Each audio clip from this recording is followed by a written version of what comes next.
Good evening. You're watching the main news on HKIBC. I'm Cheryl Yuen. Here's a look at the top stories tonight.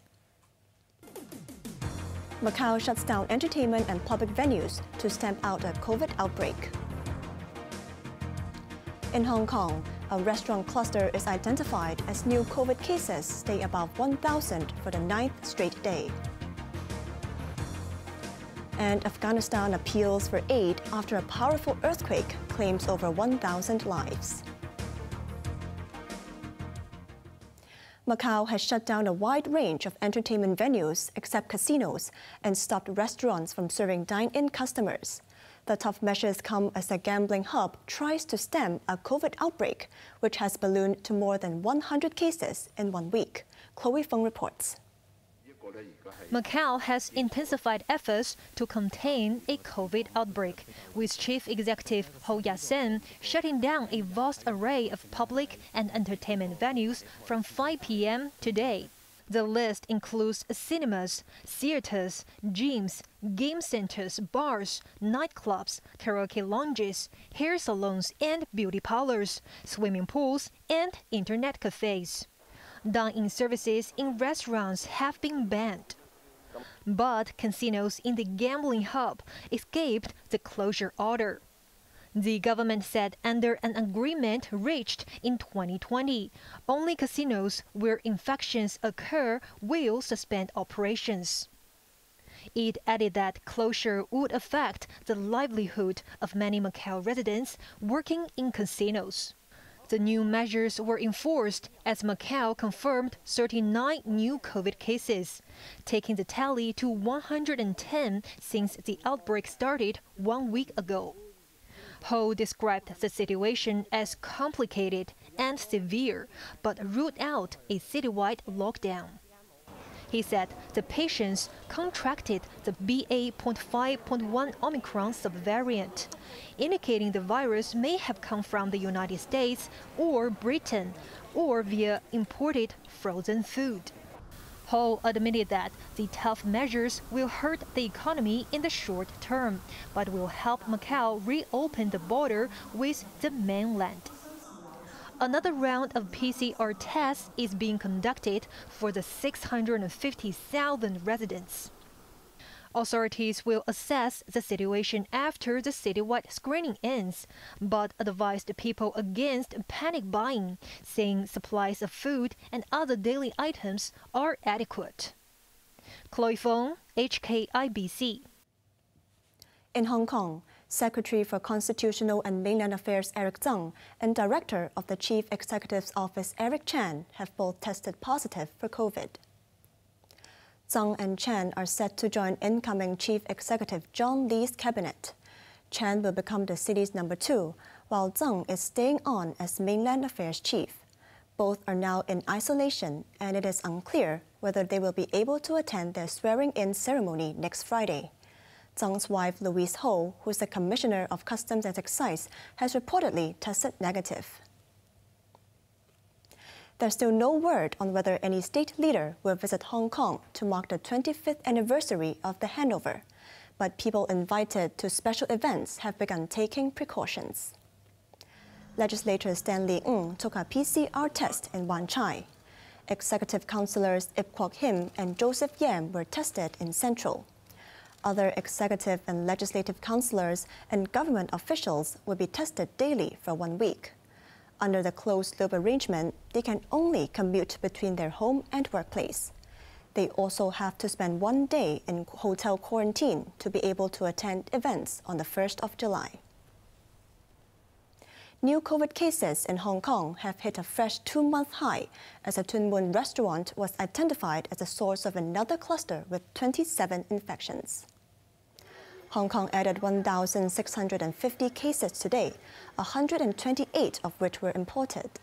24 customers who dined at the Victoria Harbour restaurant in Chelsea Heights in Tuen Mun last Thursday evening, and a family member of one of them contracted the virus. 2 other patients were diagnosed yesterday and are suspected to have the BA.2.12.1 Omicron subvariant.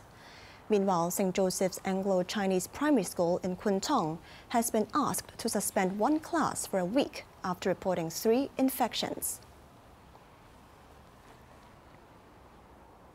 A man has been found guilty of arson for throwing petrol bombs at a school in Qingyi in 2020.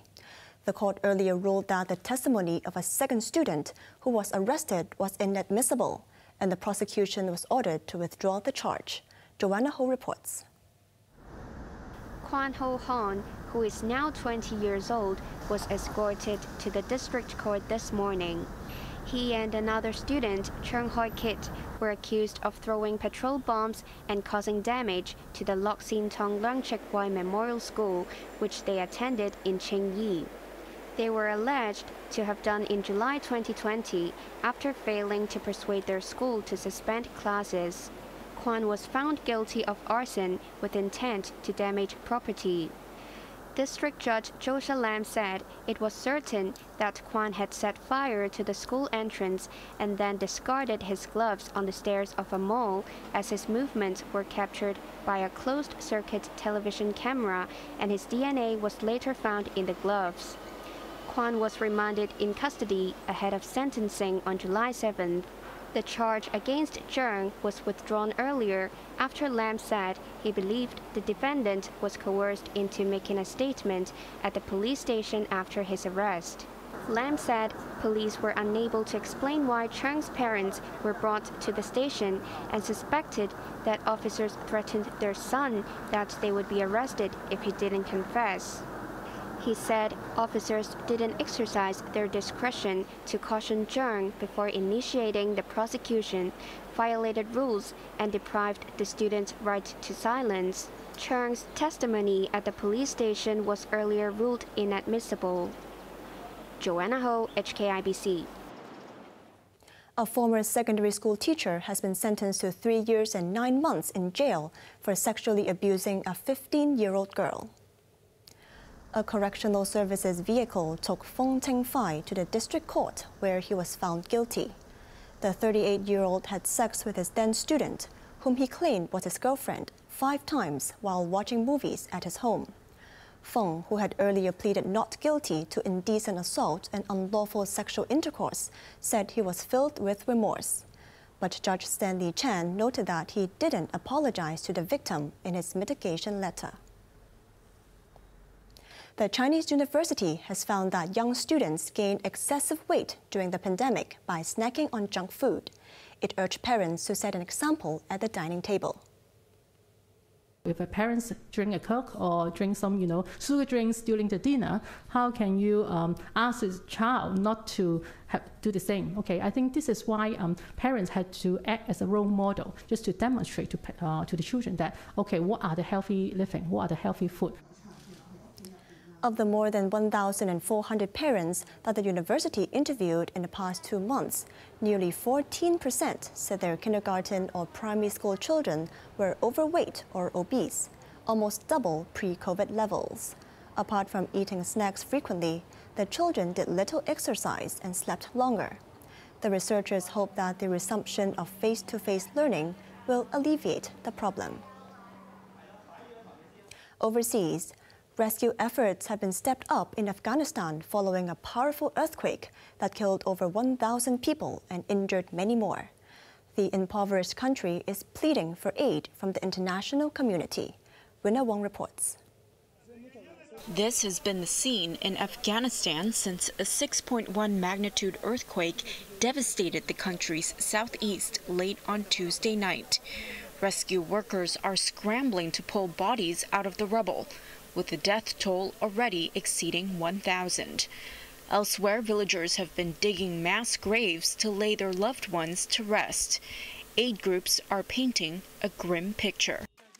Men in the village digging away rubble with their hands in the hope of finding people in the homes that have collapsed. These homes collapsed really quickly because it's a very impoverished area. That the homes are very simple. They're built of mud bricks. The quake piles onto a long list of problems Afghanistan is already dealing with: poverty, political turmoil, and an economic crisis. In a rare move, the nation's Taliban-led government appealed for international aid. The de facto authorities requested our support as UNICEF and the wider Yuen. So we are all working together in pursuit of saving lives and getting help to those who have been injured and have lost everything. The earthquake was the deadliest recorded in Afghanistan in 2 decades.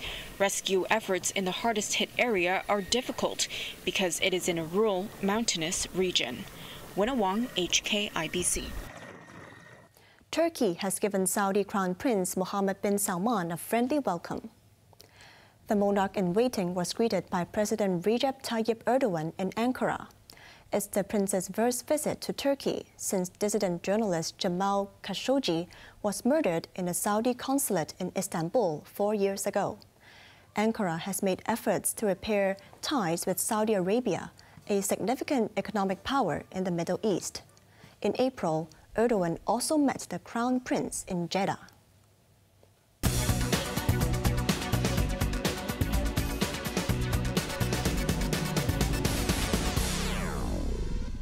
Hong Kong and mainland stocks advanced today after President Xi Jinping said Beijing's economic targets for this year will be met.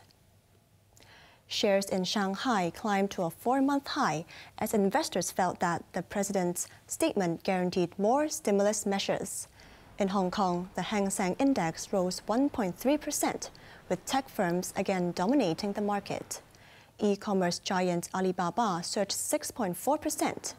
Geely Automobile jumped 7.4%, and BYD gained 4.5% on signs that China may extend tax breaks for purchases of electric vehicles. Now let's take a look at the markets. The Hang Seng Index was up 265 points.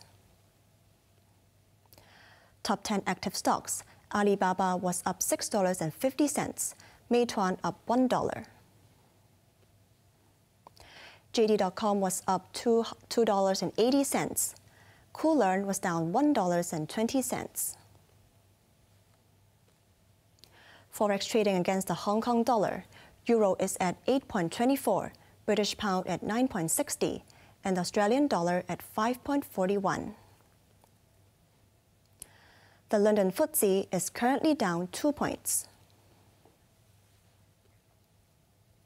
The U.S. Central Bank has underlined its determination to slash inflation by raising interest rates, but admitted that higher borrowing costs could trigger a recession. The Fed's monetary policy actions are guided by our mandate to promote maximum employment and stable prices for the American people. My colleagues and I are acutely aware that high inflation poses significant hardship, especially on those least able to meet the higher costs of essentials like food, housing, and transportation. The cost of living in the United States has rocketed as inflation touched a 4-decade high of 8.6%. Powell vowed to bring some relief, but warned that the task is challenging because there could be further surprises ahead. Onto the weather now. It will be fine and very hot tomorrow. Temperatures will range between 28 and 33 degrees. Expect the very hot weather to continue throughout the weekend. Now let's take a look at the weather around the world.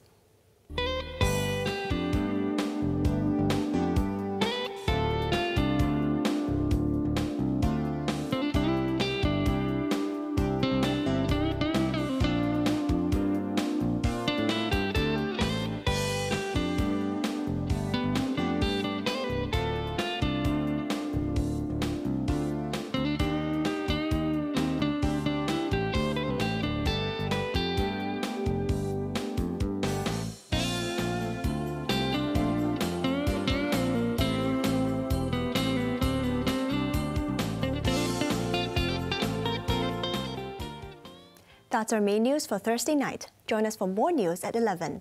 I'm Cheryl Yuen. Good night.